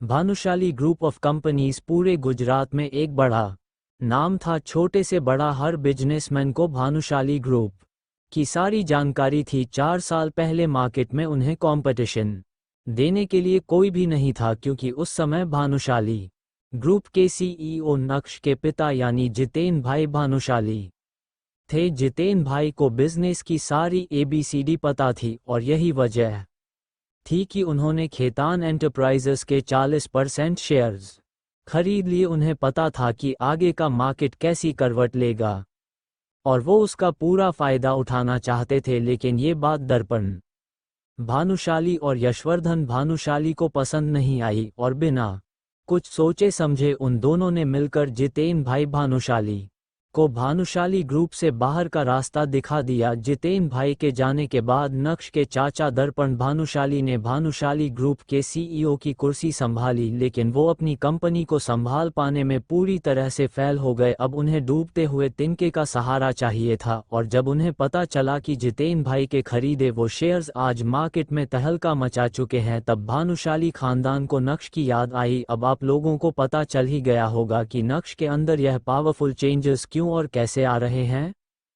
जी हाँ, नक्श के दोनों हाथ घी में जो हैं, और अभी नक्श से कोई मुकाबला भी नहीं कर सकता है। नक्श की बात सुनकर उसके चाचा दर्पण एकदम शॉक्ड रह गए थे। उन्होंने सोचा नहीं था कि नक्श को खेतान एंटरप्राइजेस के बारे में सब कुछ पता होगा। वो नक्श को कच्चा नींबू समझ रहे थे और नक्श निकला पका हुआ बादाम। अब उनके पास नक्श से उलझने के लिए कोई वजह नहीं थी। अपने दोनों गार्ड्स को इशारा करते हुए उन्होंने नक्श के रास्ते से हटने के लिए कहा, और जैसे ही वो दोनों गार्ड्स हटे वैसे ही नक्श के कदम उस पूल विला से बाहर की तरफ बढ़ने लगे थे। गोल्डन डोमेन सोसाइटी से बाहर आने के बाद जब नक्श ने अपना फ़ोन चेक किया तो उसके व्हाट्सएप पर उसके एक दोस्त का मैसेज था जिसमें लिखा था, अबे तू कहाँ रह गया है, आ रहा है ना, लेट मत कर। दरअसल आज अनिका की फैमिली गैदरिंग अटेंड करने से पहले नक्श को अपनी हाई स्कूल रियूनियन में जाना था। ग्रेजुएशन के बाद इतने सालों में नक्श पहली बार अपने किसी कॉलेज या स्कूल रियूनियन में जा रहा था। इतने सालों में नक्श अपने किसी भी दोस्त से भी नहीं मिला था। उस रियूनियन पार्टी के बारे में सोचते हुए नक्श को अपने सारे पुराने क्लासमेट याद आने लगे जिनके साथ वो कभी स्कूल में मस्ती किया करता था। आज नक्श उन सबसे फिर मिलने वाला था, और यह सोचकर ही नक्श को एक्साइटेड हो रहा था। नक्श सोचने लगा कि स्कूल के दिनों में वो कितना खुश रहा करता था। उसकी आंखों के सामने बचपन के वे सभी पल नाचने लगे थे। क्लास बंक करने पर सर से डांट खाना, और डांट खाने के बाद भी दोस्तों के साथ खिलखिलाना, दोस्तों से लड़ाई करके उन्हें रुला देना, और फिर उसके बाद जब दोस्त गुस्सा होकर बात करना बंद कर दे तो उसे जाकर सॉरी बोलना। बचपन भी कितना मासूम था। नक्श को इस समय स्कूल में की हुई सारी मस्ती याद आ रही थी। उसे ये भी एहसास हो रहा था कि वो दुनिया इस दुनिया से कितनी अलग थी। किताबों का बोझ कंधों पर होने के बावजूद भी वो जिंदगी कितनी खुशनुमा थी। यह सोचकर नक्श के चेहरे की मुस्कान और भी ज्यादा निखर गई थी। नक्श को यकीन नहीं हो रहा था कि वो इतना जल्दी बड़ा हो गया है। ऐसा लग रहा था जैसे ये सब तो जैसे अभी कल की ही बात है। इतना ही नहीं, स्कूल के दिनों में पनिशमेंट के चलते बेंच पर खड़े होकर खिलखिलाना, क्लास की हर लड़की को दोस्त की भाभी बताना, इस सब में कितना मजा आता था। दोस्तों के साथ कैंटीन की पैटीज और समोसे खाने जाना, और फिर इस बात पर लड़ाई करना कि आज पार्टी कौन देगा। स्पोर्ट्स खेलना, दोस्तों से पढ़ाई में कंपटीशन करना। स्कूल भी जैसे अपने आप में ही एक पूरा संसार था। ना दुनिया का डर था और ना ही दुनिया से लड़ने की ख्वाहिश थी। स्कूल के दिनों में नक्श जितना खुलकर जी रहा था, शायद ही उसके बाद उसे जिंदगी को कभी इतना खुलकर जीने का मौका मिला। नक्श इन ख्यालों के साथ अभी आगे बढ़ ही रहा था कि तभी उसे अचानक कुछ याद आया, और उसने मन ही मन कहा, ओह शिट, अगर शिवानी भी वहां हुई तो। दरअसल शिवानी वो लड़की थी जिसे नक्श स्कूल के दिनों में पसंद करता था, और उसके करीब जाने के लिए उसने काफ़ी पापड़ भी बेले थे। लेकिन जब शिवानी को इस बारे में पता चला तो उसने नक्श को खूब भला बुरा कहा। शिवानी केमिस्ट्री टीचर की बेटी थी और स्कूल में तब आई थी जब नक्श 7th क्लास में पढ़ता था। नक्श को आज भी याद है कि कैसे उसके सारे क्लासमेट शिवानी को देखकर बोलते थे, ऐसी कुड़ी सपने में ही मिलती है। सभी शिवानी से बात करने की चाह रखते थे, और रखते भी क्यों ना, शिवानी थी ही इतनी सुंदर तो फिर क्या था। नक्श को भी उससे पहली नज़र में पहला प्यार हो गया था। लेकिन वो अलग बात है कि नक्श उसके साथ कभी अपनी केमिस्ट्री सेट नहीं कर पाया था। नक्श के सारे दोस्त उसे शिवानी के नाम से चिढ़ाते भी थे, लेकिन एक बार डांट खाने के बाद नक्श के दिमाग से शिवानी का सारा भूत उतर गया था, और उसने दोबारा कभी शिवानी के करीब जाने की कोशिश नहीं की थी। यही वजह थी कि स्कूल वाले प्यार की यह कहानी स्कूल खत्म होने के साथ ही खत्म हो गई थी। स्कूल के बाद एक दो बार नक्श ने शिवानी को फेसबुक और इंस्टाग्राम पर देखने की भी कोशिश की थी, पर अनिका से मिलने के बाद उसकी यह खोज खबर भी खत्म हो गई। हालांकि अब शिवानी के लिए नक्श के दिल में कोई जगह नहीं थी, लेकिन फिर भी वह दोबारा शर्मिंदा होने से बचना चाहता था। रियूनियन के बारे में सोचकर नक्श को शिवानी से मिलने का डर तो था ही, पर वो रियूनियन पार्टी के लिए लेट नहीं होना चाहता था। उसे जल्दी से जल्दी तैयार होकर पार्टी के लिए निकलना था। सड़क किनारे खड़े होकर नक्श टैक्सी का इंतजार करने लगा। कुछ ही मिनटों में नक्श को टैक्सी मिल गई। अब नक्श पहले वाला नक्श नहीं रहा था। भले ही वो अभी टैक्सी से ट्रैवल कर रहा था, लेकिन उसके अंदर एक गजब का कॉन्फिडेंस आ गया था। वो अपने आप को पहले से अच्छा महसूस कर रहा था। टैक्सी में बैठकर रास्ते भर वो अपना मनपसंद गाना गुनगुनाता रहा। उसके दिल में एक शांत हलचल थी जो उसे बड़ा और भी बड़ा बनने की सलाह दे रही थी। दूसरी तरफ एनजी कॉर्पोरेशन में अनिका मीटिंग रूम से बाहर आ रही थी। वो काफ़ी सीरियस लग रही थी, जैसे मानो कंपनी के रिजल्ट्स में कोई सुधार ना आया हो। कि तभी कैफेटेरिया के बगल से गुजरते वक्त उसने कुछ एम्प्लॉयज़ को बातें करते सुना, और वो सब लोग नक्श के बारे में ही बात कर रहे थे। ये देखकर अनिका की आंखें बड़ी हो गई। उसके ऑफिस के एम्प्लॉयज़ ऑफिस टाइम में काम ना करके कैफेटेरिया में बैठकर गप्पे मार रहे थे। वाकई में अनिका ने अपने एम्प्लॉयज़ को कुछ ज़्यादा ही छूट दे रखी थी। अनिका के कदम धीरे धीरे कैफेटेरिया के अंदर बढ़े। उसने देखा कि कुछ फीमेल एम्प्लॉयज समोसे का आनंद लेते हुए अपने फ़ोन में कुछ देखकर लगातार हंस रही हैं। अनिका धीरे से जाकर उनके पीछे खड़ी हो गई, जिसके बारे में किसी को भनक तक नहीं लगी, और उनके फ़ोन में चल रहे वीडियो को देखने लगी। अनिका ये देखकर हैरान थी कि कैसे उसके यहाँ काम करने वाले एम्प्लॉयज़ ने उसका ही मजाक बनाकर रख दिया है, क्योंकि जो वीडियो वो देख रहे थे वो उस वक्त का था जब अनिका ने नक्श को बाहर जाने से रोका था। वीडियो खत्म होते ही एक लड़की ने हंसते हुए अपनी बात सामने रखी। यार, मैं तो हंसते हंसते मर जाऊंगी। दुनिया में इतने अजीब आदमी भी होते हैं। तेवर तो देखो इसके, करता धरता कुछ नहीं है, होने जाना कुछ नहीं है, लेकिन आ गया यहाँ हमारी मैडम को गुस्सा दिलाने। यार, इस एक साल में कुछ भी नहीं बदला है। मुझे तो लग रहा था कि मैडम ने इस आदमी को छोड़ दिया होगा, लेकिन यह आदमी तो अब मैडम के सर पर चढ़कर नाचने लगा है। इसी के साथ दूसरी फीमेल एम्प्लॉय ने भी बोलना शुरू किया। रियली एडमायर आवर चेयरमैन, उनके सामने तो यह आदमी कुछ भी नहीं है। कभी कभी तो मुझे ऐसा लगता है कि इन दोनों की शादी कैसे हो गई, और शादी तो छोड़ो, 2 साल में इनका डिवोर्स भी नहीं हुआ। मुझे तो ये देखकर और भी ज़्यादा हैरानी होती है। तभी तीसरी फीमेल एम्प्लॉय ने पानी पीते हुए कहा, मैं आज ऑफिस थोड़ा जल्दी आ गई थी। मैंने उस आदमी को मैडम के पीछे पीछे केबिन की तरफ जाते हुए देखा था। उस वक्त तो वो मुझे एकदम नौकर लग रहा था, लेकिन बाहर आते समय उसके तेवर ही अलग थे। और हाँ, उसने विहान सर के लाए हुए हीरे के हार को नकली कहा। ऊपर से मैडम से प्रॉमिस करता है कि वो मैडम को असली रेयर डायमंड का नेकलेस देगा। हा हा हा हा, मुझे तो समझ नहीं आ रहा कि उसने अपनी जिंदगी में कभी हीरे देखे भी हैं जो फालतू में जोहरी बना घूम रहा है। हा हा हा हा, बस भी करो यार, मैं हंसते हंसते मर जाऊंगी। हे भगवान, मुझे उठा लो। फोर्थ फीमेल एम्प्लॉय ने वैसे तो कोई कमेंट नहीं किया, लेकिन अपनी कलीग्स की बातें सुनकर उसे काफ़ी मज़ा आ रहा था और वो इस पल को खूब एंजॉय कर रही थी। अरे, तुम लोगों को याद है 1 साल पहले वो आदमी अपना इलेक्ट्रिक स्कूटर लेकर ऑफिस आया था। ऐसा लग रहा था जैसे वो अपने टूटे हुए स्कूटर को बना नहीं पा रहा है, और आज जोहरी बनकर हीरे की परख करने चला। वाह भाई वाह, इस दुनिया में कितने झूठे लोग हैं, और मैडम के आदमी को तो झूठा नंबर 1 का टैग दे देना चाहिए। हा हा हा हा। देखते ही देखते अब हर कोई बोलने लगा था। बाईं तरफ बैठी उमा भी चुप क्यों रहती, उसने भी अपनी बात सामने रखी। अरे यार, कोई नहीं झूठ बोलकर अपने दिल को तसल्ली दे रहा होगा। बेचारा तुम लोग खामखा उस गरीब के पीछे पड़े हुए हो। ये बोलने के बाद उमा भी खिलखिलाते हुए हंसने लगी, और उमा के साथ साथ वहां बैठे बाकी लोग भी ठहाके लगाकर हंसने लगे थे। तभी अचानक से उमा ने पीछे मुड़कर देखा तो पाया कि अनिका पीछे ही खड़ी थी, उनकी सारी बातें सुन रही थी। तुरंत ही उमा ने सभी को शांत कराने की कोशिश की। अचानक से अनिका को देखकर सभी लोग शॉक रह गए थे। अनिका का गुस्सा उमा बहुत अच्छे से जानती थी। तुरंत ही उमा ने बीच बचाव करते हुए कहा, सॉरी मैडम, हम लोग तो बस यूं ही। इससे आगे बोलने की हिम्मत उमा के पास भी नहीं थी। जो लड़की सबसे ज्यादा हंस रही थी उसने धीमी आवाज में कहा, जब तक मैडम उमा से बात कर रही हैं पतली गली से निकल लो नहीं तो फिर मौका नहीं मिलेगा। ये सुनते ही सब एक एक करके वहां से रफू चक्कर हो गए और पीछे बस एक उमा ही रह गई जिसकी बोलती पूरी तरह से बंद थी।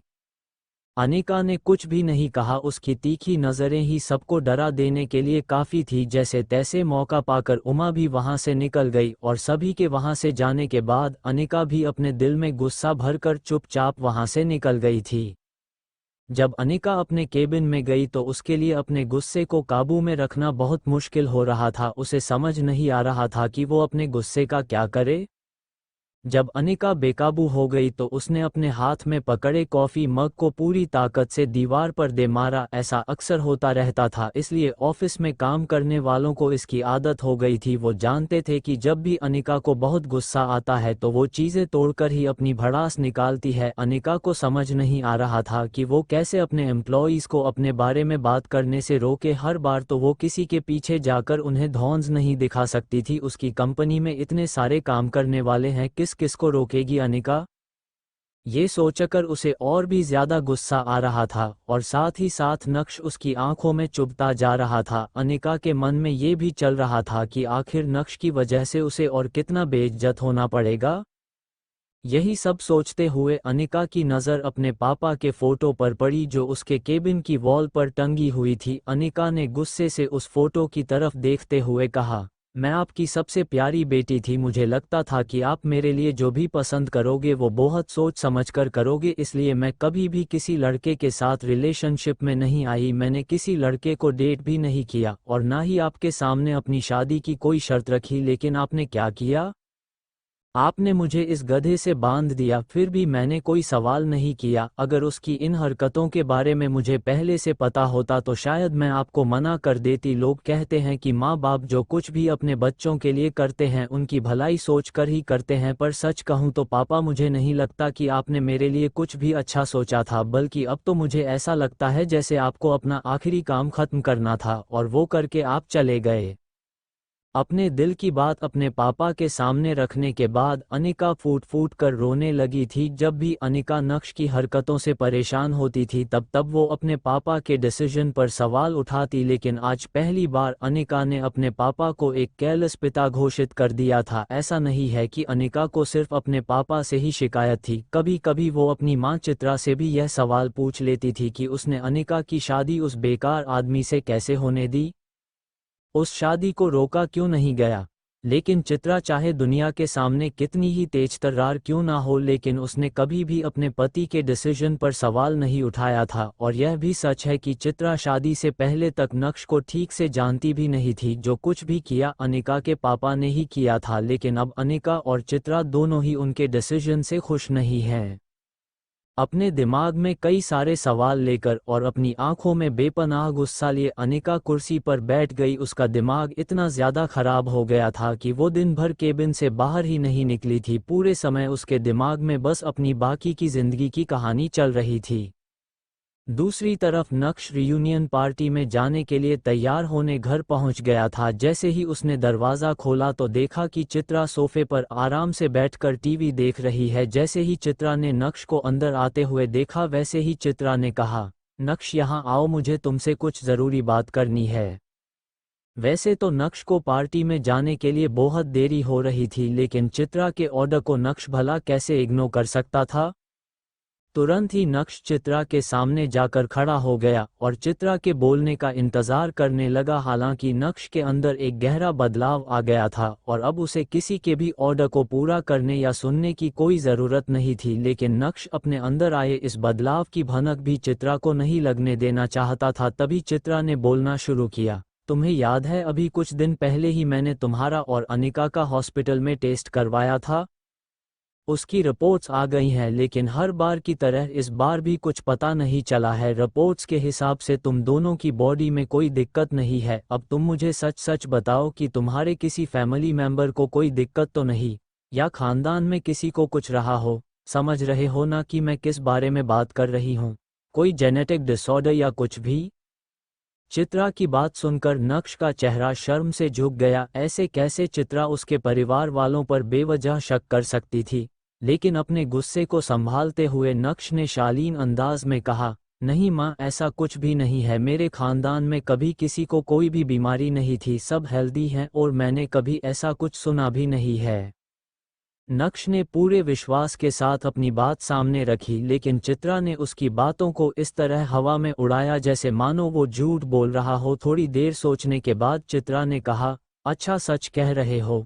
चलो एक काम करो, ऐसा करते हैं कि तुम अपने माँ बाप को हॉस्पिटल लेकर जाओ और उनका चेकअप कराओ, पूरी बॉडी का करा लेना, जो भी खर्चा होगा वो मैं भर दूंगी, इस काम में ढिलाई नहीं बरतनी है। चित्रा के बोलने के अंदाज से ऐसा लगा जैसे मानो सच में नक्श के माँ बाप को कोई बहुत बड़ी बीमारी हो। इस बारे में नक्श के पास कहने के लिए कुछ नहीं था, और अगर वो कहता भी तो क्या कहता। कुछ देर तक उन दोनों के बीच खामोशी बनी रही, फिर नक्श ने कहा, नहीं उन्हें कोई भी बीमारी नहीं है माँ, फिर चेकअप कराने की क्या ज़रूरत है। साथ ही मैं नहीं चाहता कि आप फालतू का खर्चा करें, पैसे वेस्ट क्यों करने हैं। नक्श की बात सुनकर चित्रा पूरी तरह से चिढ़ गई थी। तुरंत ही चित्रा ने अपना मुंह बनाते हुए कहा, तुम ज्यादा होशियार मत बनो, जितना कहा है उतना ही करो। बोल तो ऐसे रहे हो जैसे उन्हें हॉस्पिटल में कोई खा जाएगा। अरे इतने बड़े हॉस्पिटल में चेकअप कराना उन्हें अपने जीवन में कभी नसीब नहीं होगा। एक तरह से देखा जाए तो उन्हीं के लिए अच्छा होगा, समझ गए ना। चलो मुझे अभी कुछ और भी काम है, अनिका को आ जाने दो। आज रात को हमारे परिवार की गैदरिंग पार्टी है तो हम सबको जाना होगा, अच्छे से तैयार होना, मुझे किसी की एक बात भी नहीं सुननी है। जहाँ होशियारी दिखानी होती है वहाँ तो दिखाता नहीं है, आया बड़ा मुझे सिखाने वाला। बड़बड़ाते हुए चित्रा ने अपना बैग उठाया और नक्श को ऑर्डर देने के बाद वहाँ से निकल गई थी। चित्रा तो वहां से जा चुकी थी, लेकिन नक्श के दिमाग में अभी भी उसकी ही बातें चल रही थी। नक्श के माथे पर पसीना आने लगा था। उसे समझ नहीं आ रहा था कि जब उसकी और अनिका दोनों की ही बॉडी में कोई फॉल्ट नहीं है तो इस बार भी प्रोसेस फेल क्यों हो गई। आखिर इसके पीछे क्या वजह है।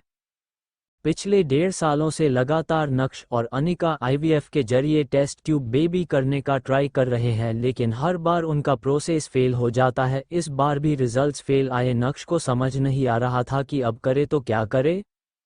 ऐसे में क्या चित्रा का उसके परिवार वालों पर बेबुनियाद आरोप लगाना सही है।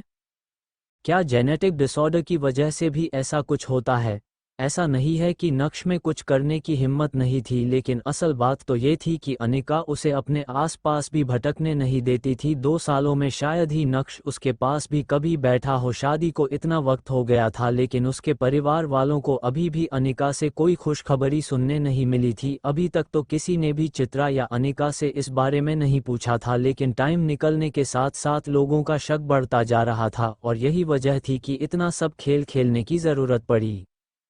हालांकि डॉक्टर ने खुद चित्रा और अनिका से कहा था कि अगर वो नॉर्मल प्रोसेस से बच्चा करने का ट्राई करें तो बिना किसी परेशानी के वो सफल हो सकते हैं, लेकिन अनिका नक्श को अपने लायक नहीं समझती थी और यह बिल्कुल भी नहीं चाहती थी कि नक्श उसे टच भी करे। भला अब इसमें गलती नक्श की कैसे हुई।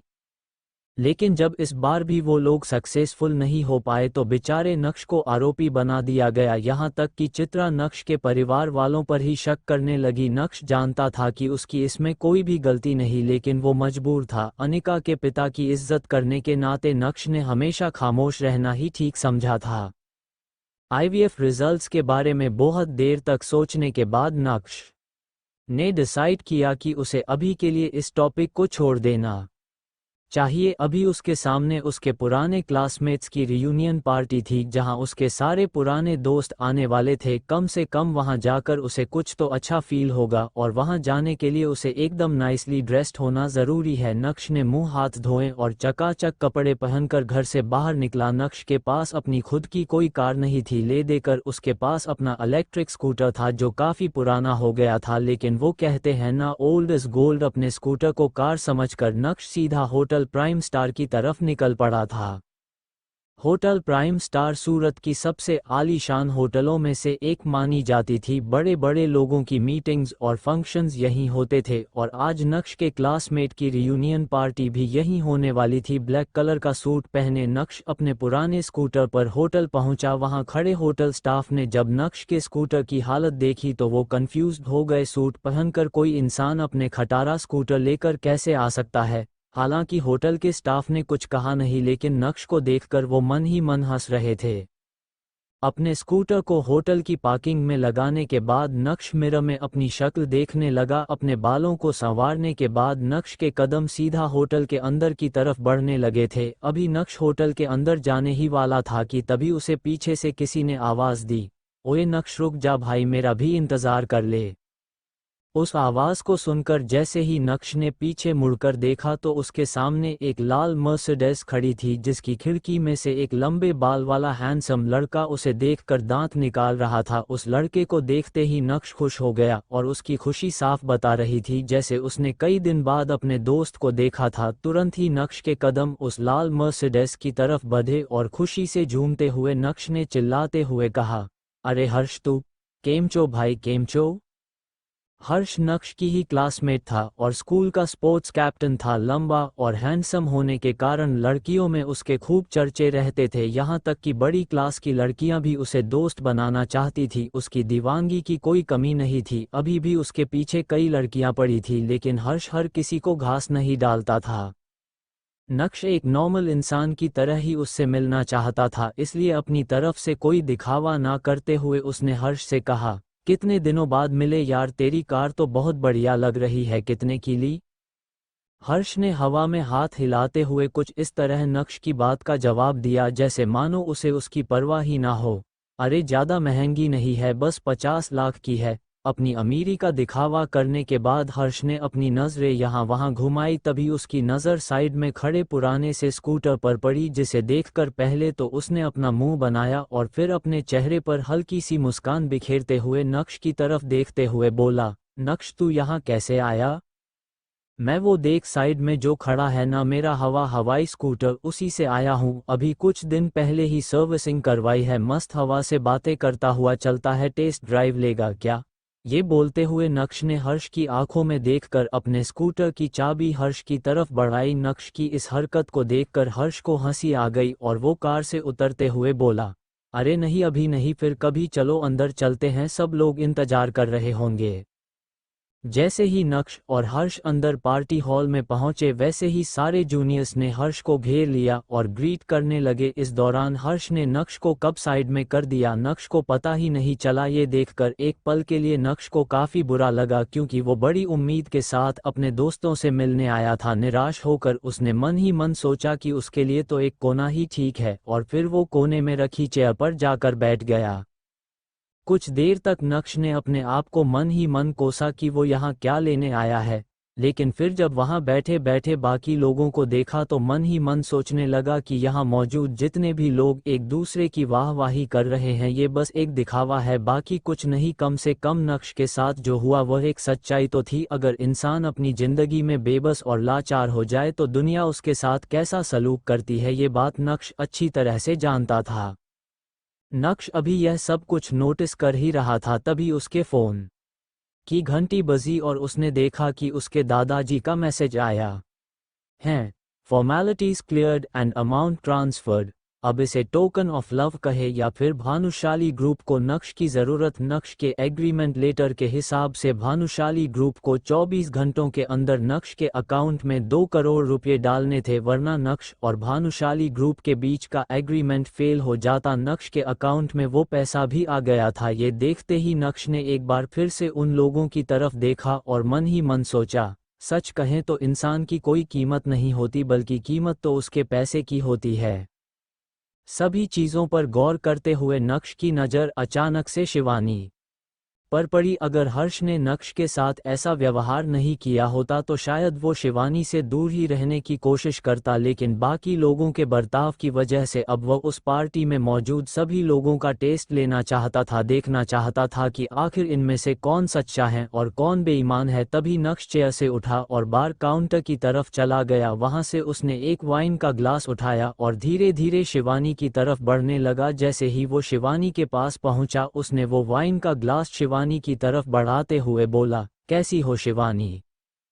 शिवानी ने नक्श की तरफ देखा और कुछ बोलने ही वाली थी कि तभी उसकी एक फ्रेंड ने उसके गले में हाथ डालते हुए कहा, हे गाइस, हाल चाल तो होते रहेंगे, अभी की लेटेस्ट न्यूज़ के बारे में तो आप लोगों को कुछ पता नहीं होगा। शिवानी की दोस्त यह बात वहां मौजूद सभी लोगों को सुनाते हुए कह रही थी। तभी उसने अपनी बात को जारी रखते हुए कहा, भाई साहब, ताज़ा खबर ये है कि हमारी शिवानी भानुशाली ग्रुप के साथ कॉन्ट्रैक्ट साइन करने वाली है। और ये बात तो सब जानते हैं कि भानुशाली ग्रुप यहाँ की कितनी बड़ी कंपनी है। कॉन्ट्रैक्ट साइन होते ही हमारी शिवानी सुपरस्टार बन जाएगी। भानुशाली ग्रुप फिल्में भी प्रोड्यूस करते आए थे, ना जाने कितनी ही हिट्स दे चुके थे। और अगर भानुशाली ग्रुप शिवानी को एज एन एक्टर मौका देने वाले हैं, तब तो इस बात में कोई दो राय नहीं कि शिवानी का फ्यूचर बड़ा ही ब्राइट होगा। उस लड़की की बात सुनते ही सभी लोगों का ध्यान शिवानी की तरफ चला गया। सब लोगों को पता था कि शिवानी जहां जाने वाली है वो कोई छोटा प्लेटफॉर्म नहीं है। ऊपर से शिवानी की खूबसूरती और उसका टैलेंट देखने के बाद उसका स्टार बनना तो तय था। Part 6 complete. अगर आप लोग इस कहानी का अगला भाग सुनना चाहते हैं तो जल्दी से मेरे चैनल को सब्सक्राइब करें और मुझे बताएं कि आपको यह कहानी कैसी लगी।